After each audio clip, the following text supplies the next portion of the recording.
하나님의 심판이 짐승과 여인에게 임합니다. 그 일 후에 천사가 큰 권세를 가지고 내려옵니다. 그 천사가 우렁찬 소리로 외칩니다. 무너졌도다, 무너졌도다. 큰 성 바벨론이여, 귀신의 처소와 각종 더러운 영이 모이는 곳과 각종 더럽고 가증한 새들이 모이는 곳이 되었도다. 그런데 여기서 의문이 하나 있습니다. 왜 요한의 시대에 천사는 왜 바벨론에 대해서 굳이 이야기를 하고 있을까요?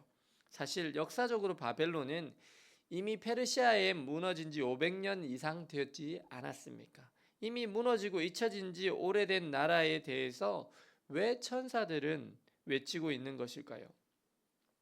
그것은 바벨론이라는 것이 역사적으로 존재한 나라인 바벨론, 그 나라만을 상징하는 것이 아니기 때문입니다. 여기서 바벨론은 문명과 문화가 발달하고 사치와 향락과 물질 문명이 발달한 하나님을 대적하는 시대를 대변하고 있기 때문입니다. 요한의 시대의 바벨론은 1차적으로는 로마를 상징한다고 볼 수 있습니다. 그리고 그 로마 이후에도 거대한 제국이나 물질 문명이 발달한 시대나 제국으로 볼 수 있습니다.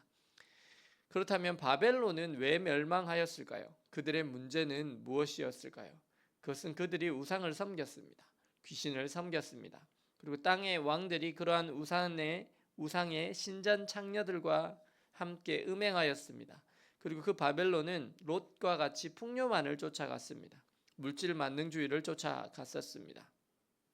그리고 하나님을 버렸습니다. 그것이 그들의 멸망의 원인입니다. 그런데 하늘에서부터 음성이 들립니다. 내 백성아, 거기서 나와 그의 죄에 참여하지 말고 그가 받을 재앙들을 받지 말라고 말씀합니다. 이 음성은 하나님의 음성으로 들립니다. 그런데 왜 하나님께서 하나님의 백성들에게 바벨론의 죄에 참여하지 말라고 하실까요? 아니, 하나님의 백성이면 당연히 죄를 안 짓는 것 아닙니까? 경건하고 거룩한 것 아닙니까? 그런데 그래야 되는데 그렇지 않습니다. 하나님의 백성임에도 음행에 무너지는 사람들이 있습니다. 아니, 많습니다. 저는 고딩 언빠를 보면서 잠깐 보지만 처음부터 끝까지 다 본 적이 한 번도 없어요. 그런데도 짜증이 나요. 그 뚱뚱한 그 남자, 중고등부 교사였던 그 남자, 자기 학생이었던 고등학생 제자를 건드려서 임신을 했잖아요. 근데 그 남자가 일도 안 하는데 부부관계만 좋아해가지고 이미 낳은 자녀가 7남매인가 그렇잖아요. 그걸 보면요 너무 화가 나요. 5분 이상 볼 수가 없어요. 그 남자를 막 죽이고 싶을 정도로 제가 화가 나요. 그러니까 하나님의 거룩한 교회에서 이런 일들이 일어나고 있어요. 하나님의 백성들도 죄를 짓습니다. 음행이 있습니다. 그리고 물질 만능주의를 따라갑니다. 요즘은 목사님들도 이중직을 합니다. 이미 돈은 세상에서 가장 중요한 것이 되어 버렸습니다. 특별히 한국 사회는 돈에 더 민감합니다. 하나님은 하나님의 백성들이 거룩하고 순결하고 죄악에 물들지 아니하고 살기를 원하십니다. 하지만 이미 물질은 우리 시대에 살아가는 모든 사람들의 마음에 거의 가장 중요한 것이 되어 버렸습니다. 그리고 그 물질에 여유가 있는 사람들은 음행을 하며 자신의 마음대로 방임하면서 살아가는 시대입니다. 돈만 주면 뭐든지 합니다. 그리고 직장을 다니는 많은 사람들이 로또 복권을 삽니다. 그리고 이것만 당첨되면 내가 파이어족이 되어서 자유롭게 살아갈 것이라고 말합니다.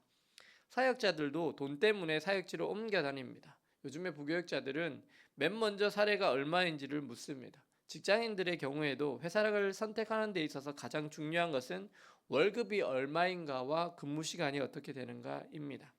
그리고 젊은 사람들의 경우 결혼을 하는데 가장 중요한 조건으로 배우자가 좋은 직장을 다니고 있는가, 연봉은 얼마나 받는가, 그리고 집이나 모아둔 다른 재산이 얼마나 되는가입니다.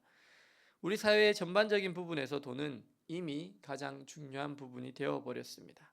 오늘 우리의 삶은 무엇을 따라가고 있습니까? 우리가 깨어있지 아니하고 하나님께 초점을 맞추지 아니하면 계속해서 마귀는 우리에게 돈만을 위해서 달려가도록 만들 것입니다. 우리는 돈을 보고 달려가는 사람이 아닙니다. 우리의 의사결정에 있어서 가장 중요한 것은 돈이 아닙니다. 우리의 의사결정에 있어서 가장 중요한 것은 하나님의 뜻입니다. 주님이 오늘 내게 원하시는 것이 무엇인가? 우리가 고려해야 할 가장 중요한 우선순위입니다. 사실 저도 경영학을 전공했지 않습니까? 개인적으로 돈에 관심이 많습니다. 그냥 가만히 있어도 돈이 보일 때가 있어요. 어떨 때는 막 돈을 쉽게 벌 수 있는 것이 보여가지고 저도 모르게 막 그쪽으로 가려고, 이렇게 하면 벌겠지 하고 가려고 투자를 하려고 합니다. 근데 그때 제가 하는 것은 기도입니다. 이게 정말 주님이 원하는 것인가? 주님이 열어주신 것인가? 아니면 만약에 이게 주님이 원하시는 길이 아니면 막아달라고 그때 기도합니다. 보이는 그 순간에 기도합니다. 정말 간절히 기도합니다. 그러면 하나님의 뜻이 아닌 것들은 하나님께서 막아주십니다. 오늘 풍요보다, 돈보다 기도 중에 들리는 하나님의 음성을 잘 따라가시기 바랍니다. 그래서 우리의 삶을 통해서 주님의 뜻을 이루시고 하나님께 영광 돌리며 살아가시는 저와 여러분들 되시기를 예수님의 이름으로 축원합니다. 기도하시겠습니다. 사랑과 은혜의 주님, 오늘 큰 성 바벨론이 무너진 것을 봅니다. 문화가 융성하게 일어나고 돈과 쾌락이 넘쳐나던 그 도시가 우상 숭배와 음행으로 하나님 앞에 범죄함으로 무너졌던 것을 봅니다. 주님, 저희들이 하나님의 백성이지만 세상 가운데, 바벨론의 한가운데 살아갑니다.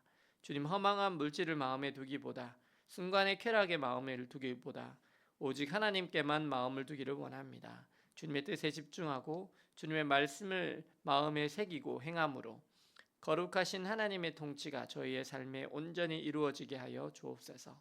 그래서 주께서 바벨론을 심판하시는 그날에도 그 가운데 저희들이 건짐을 받는 저희들 다 되게 하여 주옵소서. 예수 그리스도의 이름으로 기도드립니다. 아멘.